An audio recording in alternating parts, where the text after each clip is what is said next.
Please stop the lying. Please stop the deceit. Please stop the capping. There's a reason why the first black man to be elected prime minister come from the People's National Party. Today on Carib Nation Television, Prime Minister P.J. Patterson of Jamaica retires from public office at the end of March 2006, but not before he sat down with Carib Nation's Daristine to reflect on his 3-term in office, his legacy, and his future.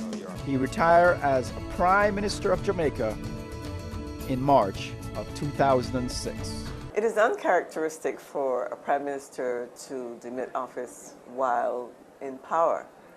How did you come to that decision? Well, it was not all that difficult a decision for me.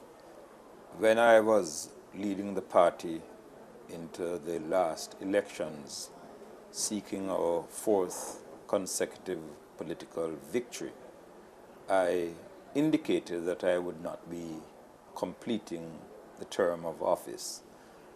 And I therefore had to determine what was the most appropriate time to have the policies which were put to the electorate implemented, to have the programs to which we were committed ongoing, and then to leave the party to be able to choose my successor, to help install that successor, and to give that person enough time to complete the term and then to decide when within our parliamentary system they would seek a mandate of their own. I see.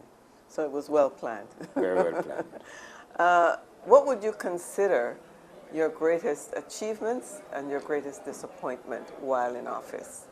I would say that I am extremely disappointed that we were not able to subscribe to the Caribbean Court of Justice as the final appellate jurisdiction for Jamaica and other countries in the Caribbean.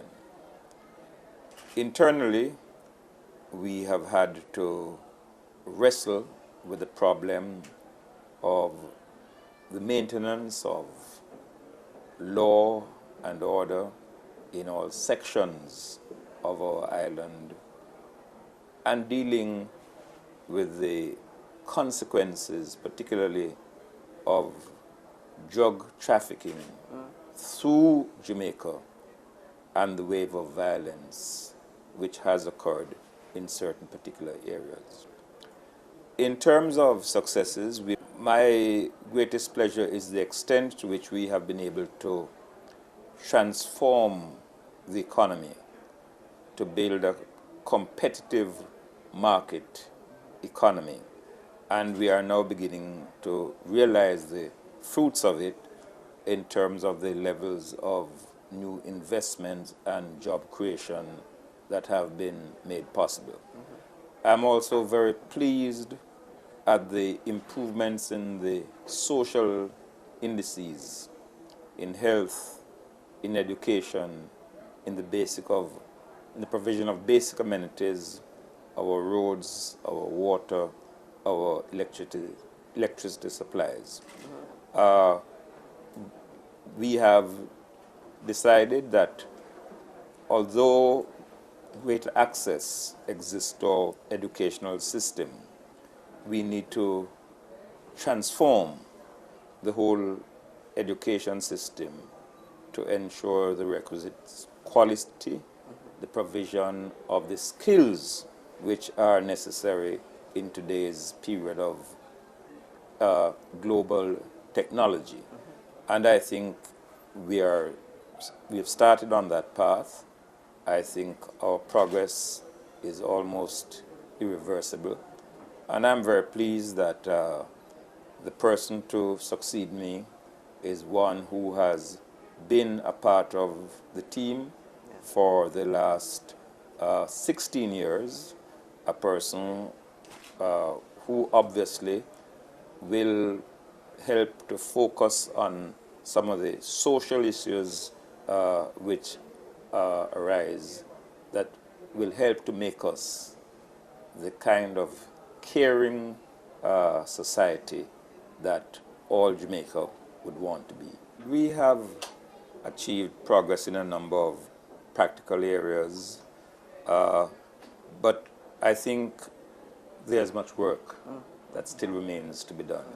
I regard politics and the development of a nation as a continuing stream of events, as a relay race, so to speak. And I thought the time had come to hand the baton on. We don't have mandatory term limits, but I came to the view that after 14 years, it's time for me to impose my own term limit. You talked about the issue of crime and your inability to bring that under control. What would you have done differently looking back? First of all, we have to recognize that the problem is not confined to Jamaica. Sure.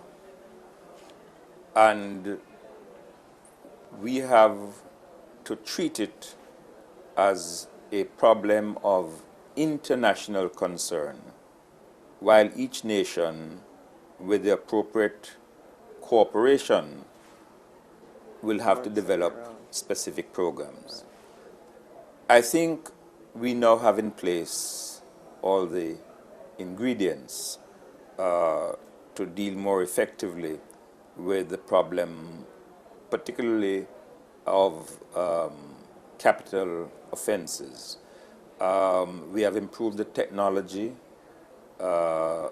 We have been more involved in community policing than ever before. We are getting increasing cooperation from the communities. We have targeted those who are involved in the leadership of the drug trade. Some have actually been apprehended. But it is a continuous, Of course, and struggle. ongoing effort. There can be no relenting. We are very grateful for the cooperation that we have gotten from other countries, particularly the British, the United States, and Canada. I recall several years ago at meetings of the Caribbean community, the question of security could be dealt with in a matter of minutes. It's now a major item on our regional agenda, because what we have found is not only that there's an interconnection, but very often when you put the pressure on in one place, the people move to another area, and therefore we've got to deal with it in a collective way. You have been in power, as you said, for many years. You have been regarded and respected as a statesman in the Caribbean. The way you've handled yourself and handled the issues internationally. What would you say is your greatest strength that has led to your re-election time and time again? Well, I think you have to have commitment. You have to have a vision which the people whose confidence you seek also share. You've got to be willing to listen and continually to learn. And then you've got to do some practical things. Improve housing.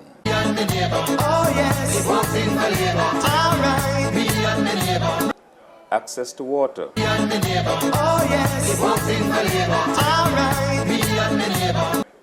Better roads.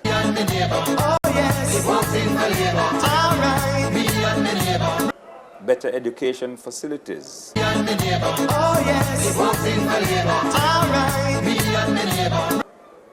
Encourage people in the sports arena.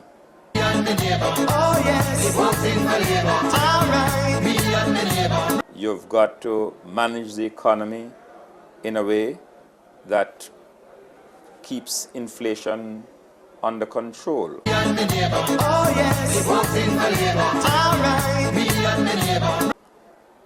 And as I remarked earlier, you're doing so in a rather different world than that which existed 14 years ago when I took office.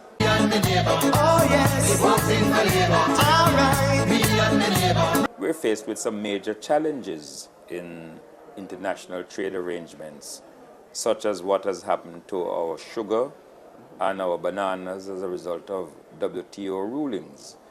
Those have not only affected Jamaica, they've affected other countries in the Caribbean, particularly those in the Eastern Caribbean. And they have social consequences.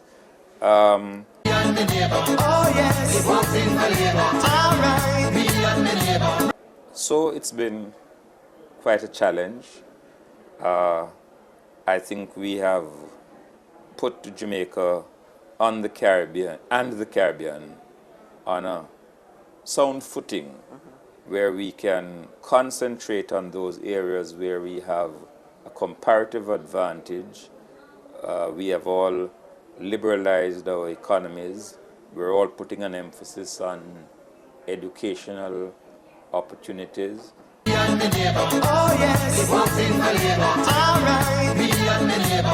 And I'm very confident of the future of the Caribbean, although there are hurdles that we will still have to overcome and challenges which will appear from time to time that we must overcome. You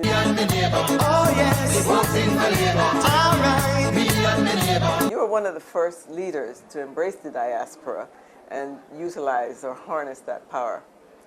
How do you see the rest of the Caribbean following that lead? By coincidence, when we celebrated the 30th anniversary of CARICOM 2 years ago, I was asked as chairman to give a presentation as part of a lecture series on the Caribbean diaspora and its possible contribution to the whole process of integration and development. I think it has struck resonance with all member governments and within the diaspora itself.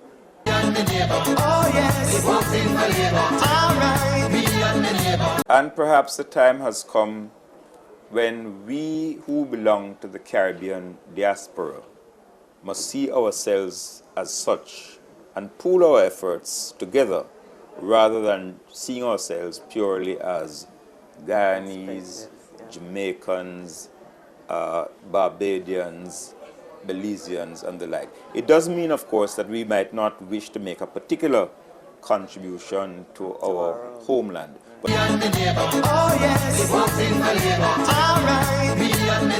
we've got to look at the opportunities which exist throughout the region and decide how can members of the diaspora best contribute to the process of integration and economic development of our region.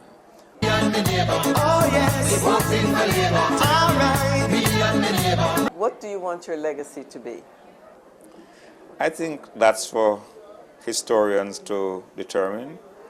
I would hope that history would regard me as one who presided over the affairs of Jamaica at a very difficult and unique period.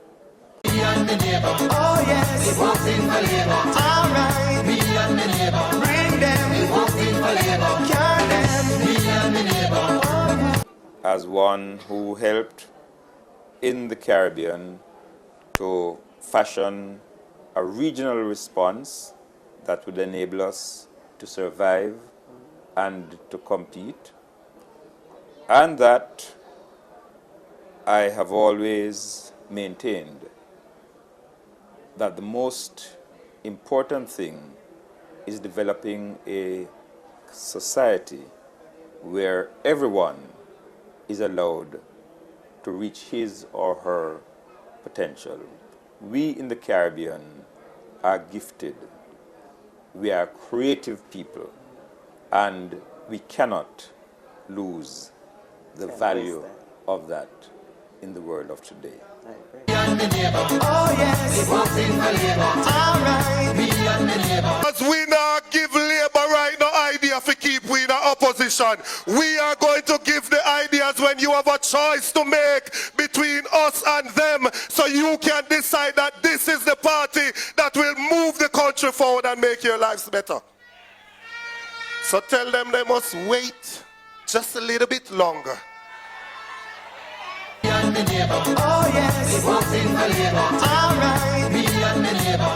And me is a man who grew up playing sports, and I have a message for the Labour Party tonight. There is going to be a rematch in the general election come 2025, and them have to get a beating. They must get a beating. Turn up the thing, turn up the thing, turn up the thing. Me and the neighbor, oh yes, it's voting for Labour. All right, me and the neighbor. So we don't in a whole heap of long argument with them, you know. We don't in a no whole heap of talking with them, no bag of talking. This is the settlement of all confrontation. Mr. Prime Minister, put on your green sandals, your green clogs, your green washover boot, and call the election so that we can vote you out. Oh no, me and the neighbor, oh yes, it's voting for Labour. All right, me and the neighbor, bring them, it's voting for Labour. Carry them, me and the neighbor, we voting for Labour. Oh yes, me and the neighbor, voting, we voting for Labour. All right, jump and shout. Me and the neighbor, oh yes, we voting for Labour. All right, me and the neighbor. Tell them to call it and you know call it. 25 if you call it. Tell them to call it and you know call it. Me and the neighbor, oh yes, we voting for Labour. All right, me and the neighbor. So I said to Uno, my comrades, I thank you for the fight that you're putting up. I thank you for standing for the People's National Party. I beg you to continue to fight for the People's National Party. The renter dread get up and say, boy, Please stop the lying. Please stop the deceit. Me and the neighbor, oh yes, we voting for Labour. All right, me and the neighbor. Please stop the capping. the renter dread get up and say, boy, that no make sense. And they flash off their hand when the people are trying to tap them. They say, no, tell me nothing. And them are force it same way. All your ball out Captain Iceberg. They say full speed ahead into the iceberg same way. Oh no, me and the neighbor. Oh yes, we voting for Labour. All right, me and the neighbor. Bring them, we voting for Labour. Carry them, me and the neighbor. We voting for Labour. Oh yes, me and the neighbor. Voting, we voting for Labour. All right, jump and shout. When you go out there and you remember that Mark Golden has clean hands and a pure heart, that is an X beside the head. Me and the neighbor. Oh yes, we voting for Labour. All right, me and the neighbor. Oh no, me and the neighbor. Oh yes, we voting for Labour. All right. But as for me and my house, we are going to preach the gospel according to the People's National Party. Oh no, me and the neighbor. Oh yes, we voting for Labour. All right, me and the neighbor. Bring them, we voting for Labour. Carry them, me and the neighbor. We voting for Labour. Oh yes, me and the neighbor. Vote. X beside the head, man. Them have to go hug it up. All in them sleep, them are go hear it. X beside the head. and the neighbor. Oh yes, we voting for Labour. Alright, me and the neighbor. I hear, hold it, I hear that 55% of people can't eat properly in a Jamaica. I hear that 90% of the food in Jamaica is imported. I hear that the food importation bill has moved from 800 million US to 1.4 billion US dollar, an increase of 70%. The renter dread get up and say, boy, Please stop the lying. Please stop the deceit. Me and the neighbor. Oh yes, we voting for Labour. Alright, me and the neighbor. Please stop the capping. Me and the neighbor. Oh yes, we voting for Labour. Alright, me and the neighbor. comrades, I'm going to stop you so I can tell you the truth. I'm tired like a dog. I'm tired like a dog, I shoot. I'm tired bad. Me and the neighbor. Oh yes, we voting for Labour. Alright, me and the neighbor. Before I go, I am wondering tonight if within the sound of my voice, if we only have some PNP that want to vote if they get something, or if they get this, or if they get that. Or do we have some PNP in here, like Brother Job, that will say, even though he slay me, yet will I trust him. Do I have some even though PNP in here? Even though I might not get what I want, I am going to vote for the People's National Party. So on my appointed time, I am going to wait until my change come. God bless you. The word is love. Don't friend them, then they'll kill you. No one got God, no one got Billy. Oh, me and the neighbor. Oh yes, we voting for Labour. Alright, me and the neighbor. Bring them, we voting for Labour. Carry them, me and the neighbor. We voting for Labour. Oh yes, me and the neighbor. Voting, we voting for Labour. Alright, jump and shout. Oh, me and the neighbor. Oh yes, we voting for Labour. Alright, me and the neighbor. Bring them, we voting for Labour. Carry them, me and the neighbor. We voting for Labour. Oh yes, me and the neighbor. Voting, we voting for Labour. Alright, jump and shout. Oh, me and the neighbor. Oh yes, we voting for Labour. Alright, me and the neighbor. Bring them, we voting for Labour. Carry them, me and the neighbor. We voting for Labour. Oh yes, me and what we heard out of Connecticut in the United States on the weekend from our opposition leader, Mark Golding. I gather Mr. Golding is leading a team in the United States to make his case to be the next Prime Minister of Jamaica. And that time is here when you have to have several things lined up to fight a general election in Jamaica. A general election that is going to be intensely fought. It is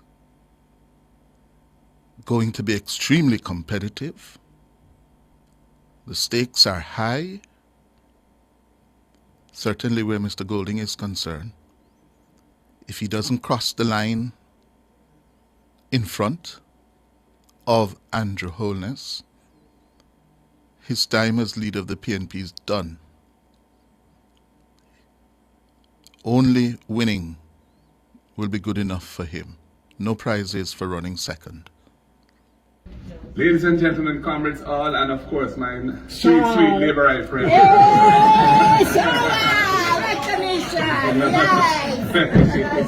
Who kept that back? When they go, we go high. I am here really in my capacity as president of the People's National Party, and you know we are in an election year in Jamaica, constitutionally due, but no later than September this year. In the Jamaican constitutional system, we do not have fixed election dates. The date of the election is really the choice of the Prime Minister, who has the power to ask the Governor General to dissolve Parliament and call elections. So we do not know when exactly the elections will be, but we do know that the Constitution requires them to be held by September. And these are very important elections that we are facing, because Jamaica is at somewhat of a crossroads. Many of you will be aware that we have spent the last 12 years or so really getting the country's public finances into good order. We had built up a serious debt problem over many years, partly as a result of the imbalances and unfairness in the world financial system. Countries coming out of colonialism didn't get any major reparations or benefits to enter independence, and we got into independence and were soon thereafter hit with the international oil crisis of the early 70s. And from then on, really, Jamaica has been somewhat struggling to maintain the momentum that we'd enjoyed before, because under the government's first of the Right Excellent Norman Washington Manley, which from 1955, and then followed through with Sir Alexander Bustamante's government into 72, and in the first year of the Michael Manley government, things were going along very well. Jamaica was growing at a rapid pace. I think in the 1950s we were in the top 3 countries in the world in terms of economic growth. So much so that Lee Kuan Yew visited Jamaica from Singapore to see how to do it. And we know what has happened in Singapore since. But then we were hit very hard by the oil shock. I think the oil price went up, quadrupled virtually overnight, and it threw out Jamaica's balance of payments and put us into a very difficult situation, which we've taken a long time to recover from. So when we assumed government in 2012, at the beginning of 2012, the election was at the end of 2011, just before New Year's Eve, I think it was. And then we were facing a situation where the debt of the country was at really an astronomically high level, over 140% of GDP, which is just a statistic, but it really means that you're struggling to pay your debt and you don't have any money to do anything else, really. And that had to be addressed, because we couldn't develop as a nation without getting that under control. And the IMF was asked to assist with that, and in conjunction with the Jamaican government, a program was designed which was really with the objective of ensuring that Jamaica sustainably got itself out of that hole once and for all. And I was part of the government then. I was the Minister of Justice. That was my first time in government. I'd been a senator before since 2007. Prior to that, I had been in the private sector. I am a corporate lawyer by training and profession, and I've also been involved in business, in investment banking and financial services as well. So I came into politics relatively late. I was in my mid-40s when I got involved in representational politics, or at least parliamentary politics. So as Minister of Justice, my role was to ensure that the legislative agenda of the government was delivered on time. And it was a very challenging time to be Minister of Justice, because the IMF program had a number of deliverables, things that we had committed to doing. All of them were had dates attached for achieving various milestones, and these were major pieces of legislation to really fix the tax system of the country so that the revenue base would grow and give us the fiscal space to pay down the debt, but also fixing other aspects of the economy, the commercial architecture, as I call it, of the economy. I'm happy to say that in the 4 years of that government, we delivered on time. We passed every IMF test. We did all legislation, and there were many, many pieces of legislation that were required, were developed and put into Parliament on time. And as a result, by the time that we lost the election in 2016, very narrowly, 1 seat difference in between but it's a testament to the maturity of Jamaica's democracy that such a close election could result in a transfer of power with no violence or acrimony or anything. And it was a controversial election because a number of the members of Parliament were actually unconstitutionally in Parliament because they were dual citizens is not allowed, or it still is not allowed. So nevertheless, we accepted the result of the election, and the Jamaica Labour Party government took over. And the fiscal rules that were the mainstay of the assurance to the Jamaican people that our debt trajectory would continue to go downwards. Those fiscal rules have been put into law under us, and they continued that journey. So that now, after, I'd say, 12 years of this, Jamaica's debt to GDP ratio has moved from 147% at its highest down now to 68% in about a decade. And that has really created a tremendous opportunity for the country to move forward. Unfortunately, it has not been accompanied with levels of economic growth, so that the wealth of the nation has stagnated somewhat.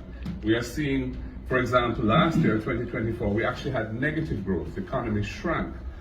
We were hit by a hurricane, of course, at the beginning of July, but we were already on a downward trajectory. So there is something wrong in the arrangements that support the Jamaican economy. Why is it that with our debt coming down, and when you look at certain of the metrics, we have low unemployment, and inflation, like worldwide inflation has been up, but it's been managed and it's now within the targeted range and so on. Yet, we're not seeing the levels of foreign direct investment, we're not seeing the levels of economic growth that can change the lives of our people. And so, this is what this election really is going to be about. It's going to be which party is able to make that shift of gear, so that we move out of this kind of the doldrums that we're in, the stagnation that the economy is in, and move towards a higher level of economic growth. And not just higher level of growth, but inclusive growth, sustainable growth, environmentally sustainable growth, and also inclusive growth, meaning that growth that doesn't just create massive inequalities or exacerbate or worsen the existing inequalities in the society, but rather in growth that includes everyone, especially those, the less fortunate, the less well off, and brings them up. So we are, of course, committed to that task, and we believe that the key to it, there are a few key elements, but one philosophically important is that the human capital, the people of Jamaica, must be at the center of that effort. We have to invest in strengthening the competitiveness of our economy through investing in the talents and capacities of our people.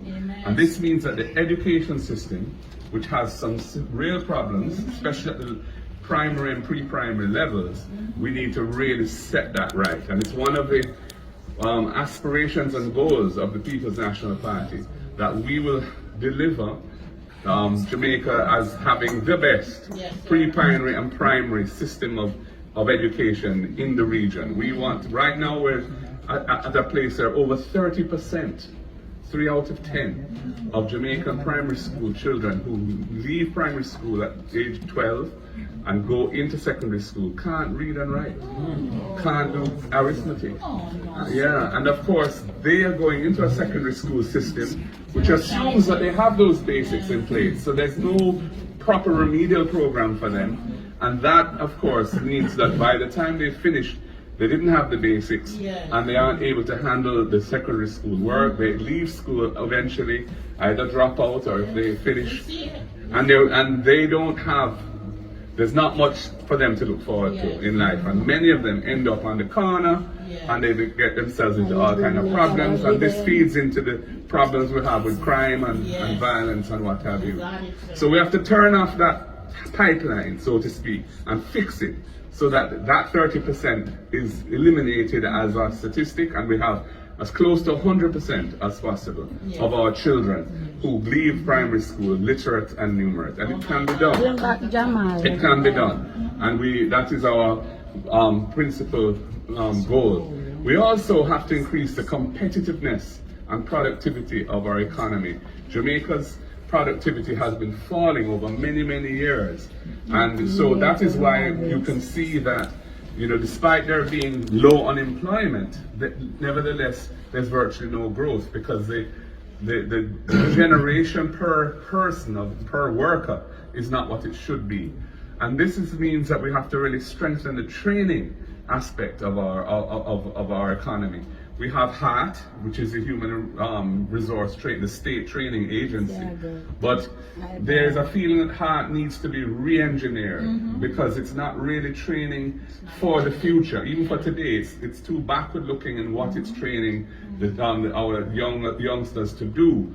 We need to really integrate with the private sector and work on collaboratively to have training which is really tied into what the businesses of the country want and need.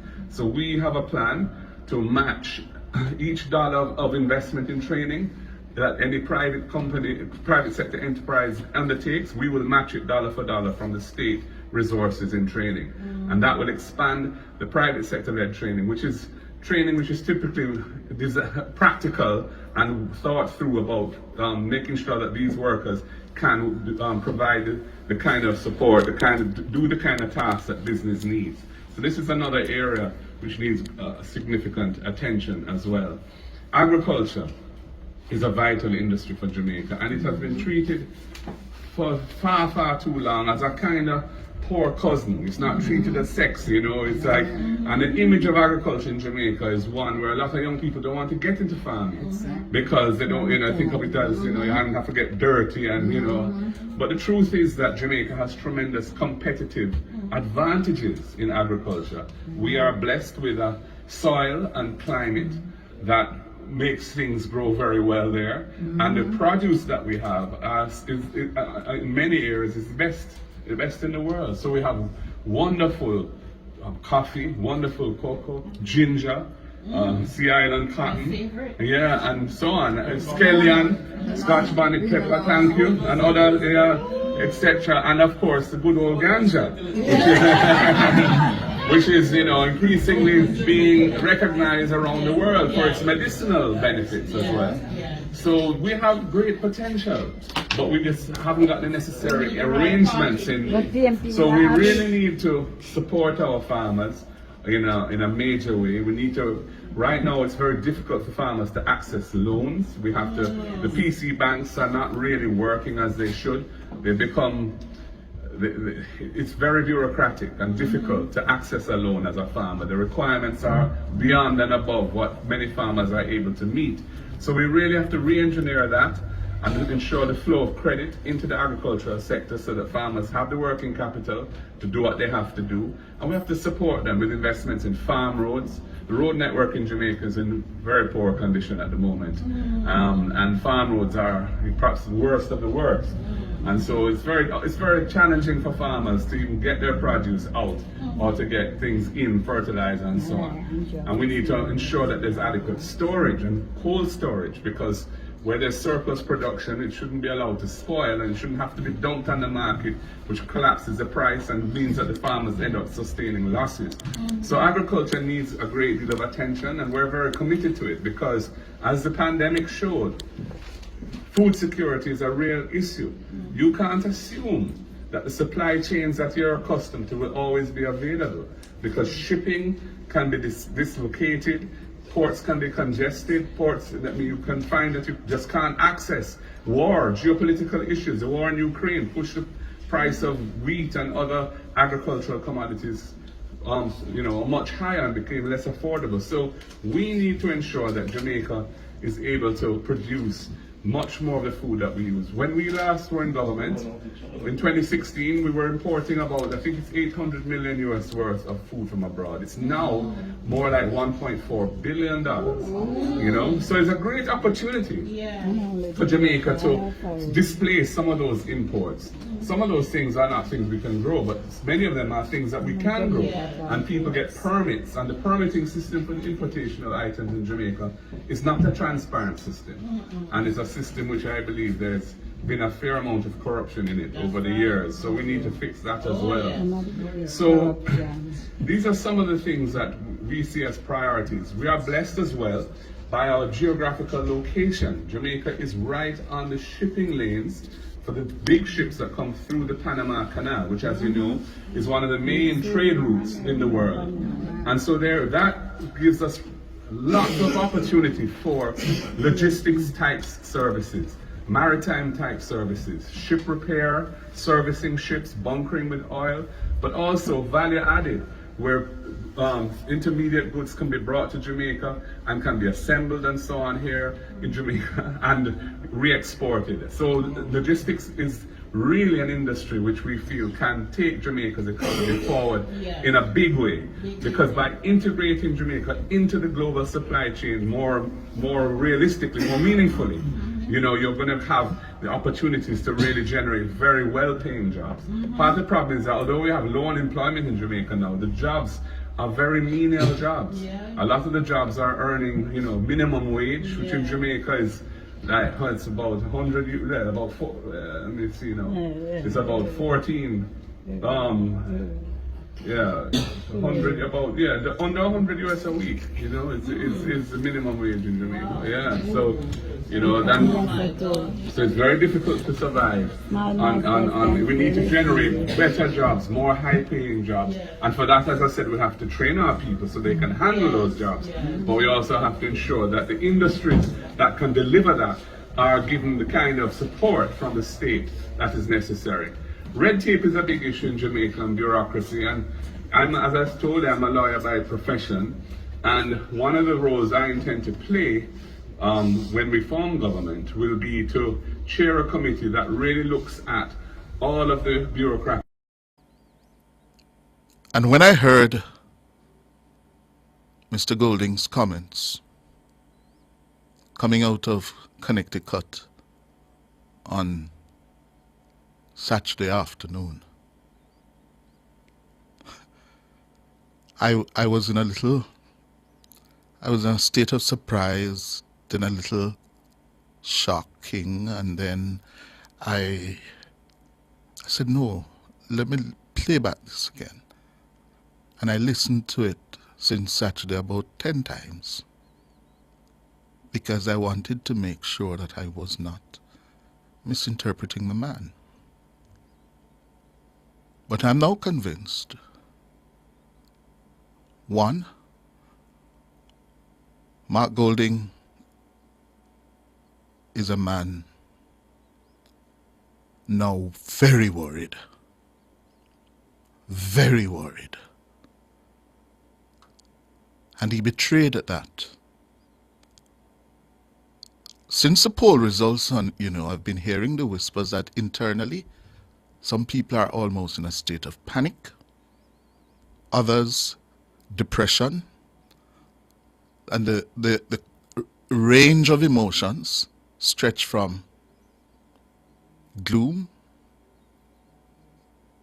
glum,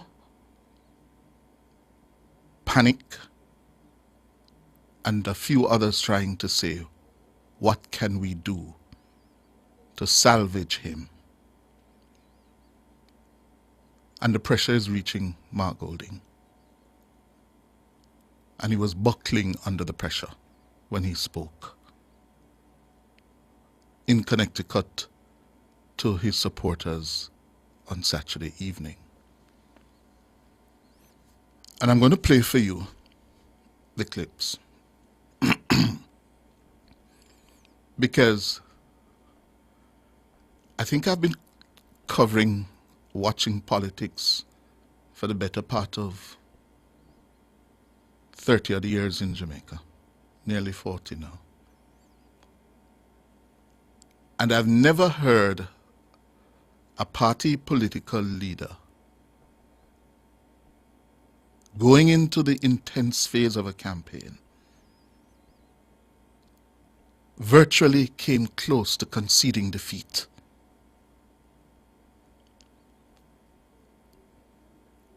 Golding came close to conceding. It was just astonishing. How do you commend your opponents for being very difficult to beat? Their communications is strong, powerful, as if to say, help, we need the help. These guys have us on the run.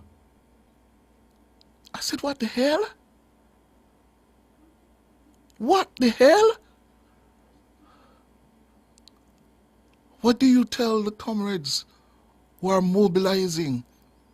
I saw a meeting last night in Portmore dealing with the issue of the controversy of making Portmore the 15th parish. And those comrades in that room were trying to be upbeat, to take it to the labor rights them. And then this morning they would hear their leader saying, boy, it's rough, you know. It's rough. I don't... Mark Golding is a political... Let me be kind. He doesn't have good political instincts. He doesn't have the mettle for leadership, political leadership. And you know, there are some people in politics, they have leadership thrusted upon them. But they're very good lieutenants, not the number one. They should not lead. What they would do very well is to being the number two, the number three, where they can give good support. Golding is one of those who is not demonstrating that he has the mettle, the experience, the ability, and the instincts to lead the People's National Party, especially in this era where you have a government going into a general election with so many accomplishments under its belt and so much resources as a government. It controls, like all prime ministers and governments do, the electoral timetable. Yeah? And can time what it does, when it does it, and how it does it, the initiatives. And I heard Mr. Golding lamenting that. But if he had prepared himself for political office, he has a whole lot of examples on which to draw.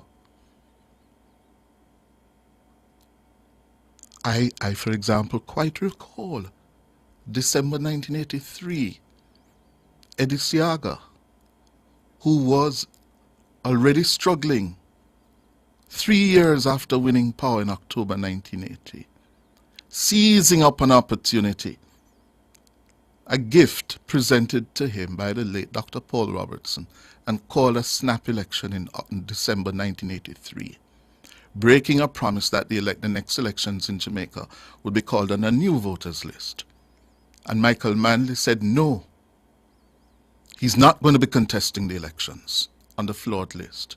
He came under sustained pressure in the PNP to contest because the comrades felt that we could have defeated Siaga by December 1983. I was in the room at NWU headquarters when that decision was made.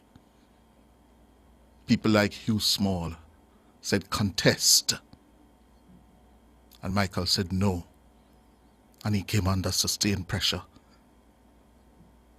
and he held his ground. But you know what happened after? A one-party parliament. Siaga controlled every seat in the parliament. And between 1983 and February 1989, that opposition without a seat in the parliament was probably one of the most effective this country has had since then. The difference was leadership. Leadership. Mark Golding is not in that league. Mr. Golding's faux pas, blunder, boo-boo, speaking to comrades in Connecticut on Saturday,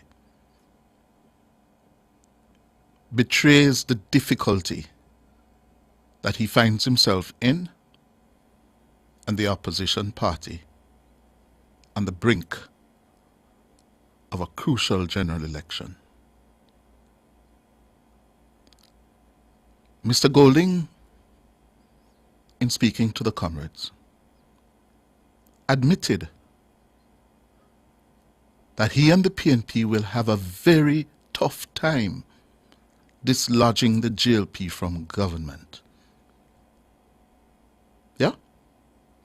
And I want you to remember that, especially in light of the comments you'll hear him say about the polls commissioned by the RGR Gleaner Group. The polls, the Don Anderson poll, was commissioned by the RGR Gleaner Group. Listen to Mark Golding. We have a very difficult task ahead of us, but if Jamaica doesn't get a change of government now, I don't know what kind of state we're going to be, because we have a corrupt government and a power-hungry government, and they're supported by the elite, and the media is bought out by them too. So it's not an easy road to trod the road that we are treading, comrades. It is not going to be easy to get them out, because, the news, the things that we put out don't get covered. The things we put out don't get covered. That is blatantly false. That is false. I know we speak for Nationwide, and I challenge Mr. Golding and his comms team to do a content analysis of our news output content.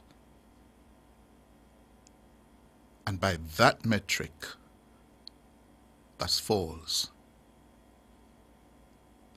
You are not covered by the Gleaner, Mr. Golding?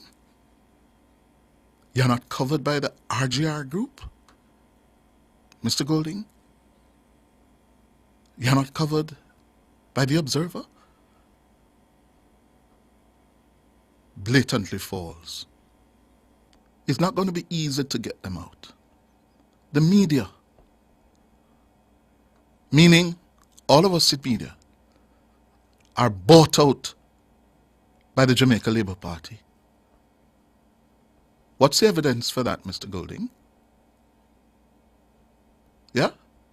I know, cost me every day, but surely that's not, we do not constitute the media in Jamaica. You all say we only have 2%, 3%, 4%. So it's surely not us. In the meantime, they've had their conference, they've had the Spark program, they've had the Reserve Income Tax Credit, which is essentially a $20,000 grant to over 300,000 people. They've just been spending money to try and get themselves back to where they were. And we have been a bit cautious in putting out our ideas because we have found on multiple occasions that they tend to be appropriated by the Labour Party. And then they're so powerful in the media and their communications is so strong, it's very difficult for us to set the narrative to show that we were really the originators of that idea. And so we are trying to time our release so that we don't suffer from that. Powerful? You said powerful? And the RGR Gleaner Group is chaired by a man who publicly endorsed you for leadership of the PNP. So are you saying that he has sold out to the opposition as well? The most powerful media group in Jamaica? The RGR Gleaner Group? They have bought them out as well? They have bought out the Observer? They have bought out so many, what? There are 20 odd radio stations in Jamaica. Yeah? All bought out? Even today, there's a poll being run right now. It's a independent, I think it was paid for by some business people, a Don Anderson poll. Again, a number of falsehoods. The Gleaner RGR have been saying that the poll done by Don Anderson was commissioned by the group, the RGR Gleaner Group. it was commissioned. Yeah. In their reporting of it, they say when the poll was done and who commissioned it, meaning who paying for it. And it clearly says the RJR Gleaner Group. It was not commissioned by a group of businessmen. Again, blatantly false. What is... Mr. Golding is losing it. He's in panic. He's in panic mode to be making these kinds of blatantly false statements. The man is under pressure. And part of the reason why he's under pressure, the same polls and done by Mr. Anderson, who is a pollster of choice of Mr. Golding and his party. Mr. Anderson is his pollster. And he's now misrepresenting basic facts. I agree with him on a couple of things. One of them is, I was surprised, I was stunned when I realized that the RJR Gleaner Group chose Saturday to publish the party standings. That's a fact. That's not usually done. The party standings are usually given pride of place on Sundays when your readership is at its largest. Not on a Saturday, and again he's correct. Saturday you have the least number of readers. So I was surprised when I saw the Gleaner publishing the party standings on Saturday. And I gather on page 3, below a story. And I must tell you, listeners, based on what I've been seeing from the Anderson numbers, I'm in a conspiratorial moment. I said, boy, this looks like the RJR Gleaner Group don't have much confidence in these numbers. Why would you put the party standings on a Saturday, in the Saturday paper? Does it mean that they don't really have much confidence in the Anderson numbers? So on that score, Mr. Golding is correct. And I don't intend to go into the nitty-gritty of the Anderson numbers, save and except to say this. Mr. Golding said, the key metric in polling, especially political polling, is the party standing. That is correct as well. But there are also other metrics that you use to gauge public sentiments on a range of issues. And in this edition of the Anderson polls, the party standings saw Mr. Golding party, the PNP, having its lead almost cut in half over the period September last year to January this year. What does that tell you? And he didn't address this, he just made the point that we are leading nonetheless. What he didn't admit, right, and quite rightly, politically, he had already done enough damage to his supporters, morale. He had already undermined them, their morale and motivation. To have your lead chopped in half in 4 months, plus the fact that your negative approval rating is down. You're trailing the JLP, the PNP is trailing the JLP by 10 percentage points when people were asked, do you have a negative or a positive view of the PNP and JLP? 37% said they had a negative view of the JLP. 47% said the PNP. Which of the party you believe would do the better job of running the affairs, managing the affairs of the country? The JLP came out ahead. That was what, by 2 points? Yeah. Where Mr. Golding himself is concerned. Yeah. Which of the two party leaders you have a more favorable rating of on how they are doing in terms of opposition leader and prime minister? And listen to this, because the Gleaner buried this in its reporting, its mumbo-jumbo reporting. In September last year, Mr. Golding had a 33% rating.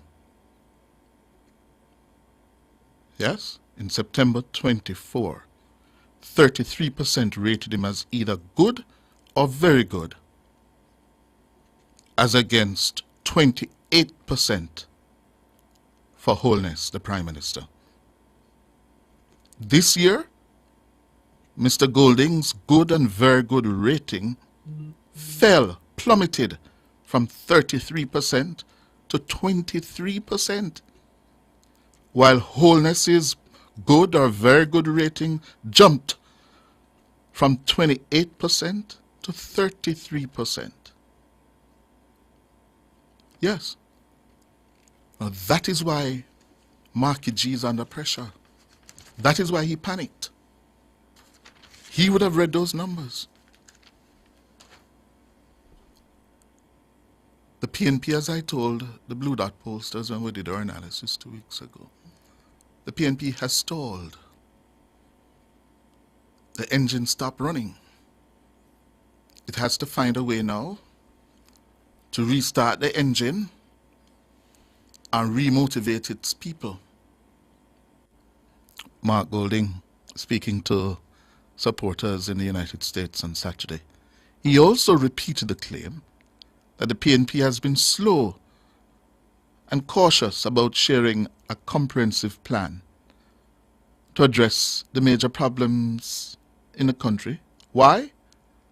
Out of fear that their ideas may be stolen by the JLP.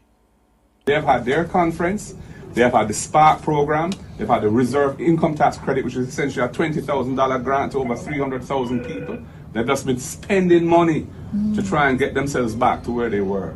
And we have been a bit cautious in putting out our ideas because we have found on multiple occasions that they tend to be appropriated by the Labour Party. And then they're so powerful in the media and their communications is so strong, it's very difficult for us to set the narrative to show that we were really the originators of that idea. And so we are trying to time our release so that we don't suffer from that. But in the meantime, we have held our own in the polls, and I think when we start to now reveal what we intend to do for the people, we will see the growth. What level of political ineptitude? That is grossly politically incompetent, Mr. Golding. You are not the first and will not be the last party in opposition who will have to contend with a government that controls public spending,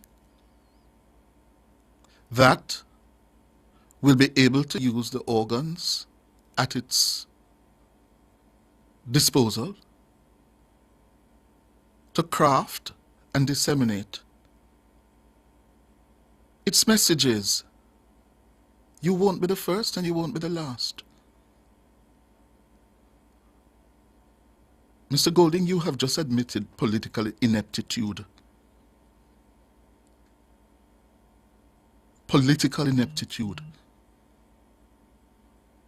Let me tell you what you have not done, why you are not influencing the narrative in the country. You have wasted the better part of your 4 years in opposition, in crafting, whipping your party, your spokesmen and women, getting everybody on one page as to the key policies and programs and ideas that you will be marketing to the Jamaican people. Not 4 weeks or 3 weeks in an election campaign, Mr. Golding, but for the last 2 years running into the election year. You have neglected to do that, and it is now catching up. It has caught up with you. And it is as simple, there's no magic to it. So you're caught with no clothes on, you're naked.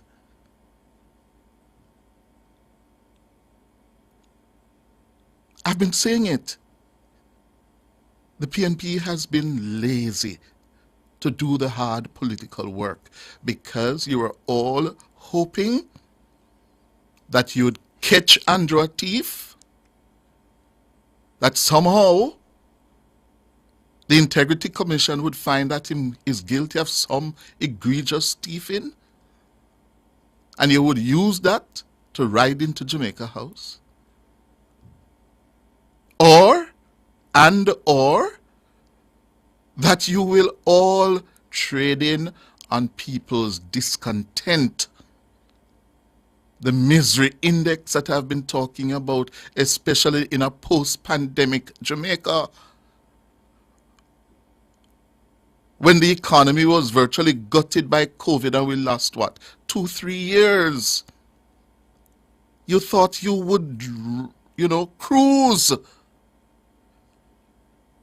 And what has caught up with you? Crime is going down. Murders are at historic low levels for the month of February. Jamaica is at full employment. Yes, Jamaica is at full employment. Yeah? Roads are fixed. People get water. Huh? The pain points are receding. And then you do have a message. So you can't talk about crime anymore. You can't talk about unemployment anymore. The corruption thing, you flag it like a dead horse after 2 years. That is what is happening, Mr. Golding. There is no substitution for hard work. And ask, Dayton Campbell can tell you, because he wasn't around. Go back, go check the old man at Shortwood Road. And he will tell you how they did it in the 1980s. Especially after 83. Yeah? Go talk to Beverly Manley. Go talk to Scree Bertram.